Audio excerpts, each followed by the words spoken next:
पांडुरंगाच्या कानामध्ये मासे, काय आहे सत्य? या पाठीमागे एक कथा प्रचलित आहे.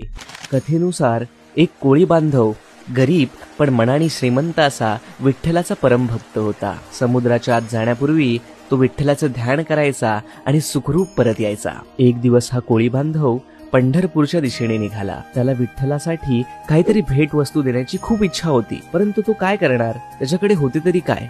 तेव्हा जाता जाता त्यांनी एका टोपलीतले 2 मासे आपल्या सोबत घेतले. त्याच्या हातातले ते 2 मासे पाहून काही लोकांनी त्याला मंदिराच्या आत जाऊ दिले नाही. अरे मासे, देवाला मासे वाहशील, पाप लागेल तुला, असे बोलून सर्व लोकांनी त्याची निंदा केली. कोळी बांधवाचे डोळे पाण्याने भरले. तो म्हणाला, हेच माझं सर्वस्व आहे, माझं प्रेम यामध्येच आहे, हे मी देतोय देवासाठी. तेव्हा विठोबा स्वतः प्रकट झाले. विठोबा म्हणाले, जो देतो त्याचं मन पहा. हा कोळी मासे देतोय पण भक्तिभावाने, त्याच्याकडे फक्त तेच आहे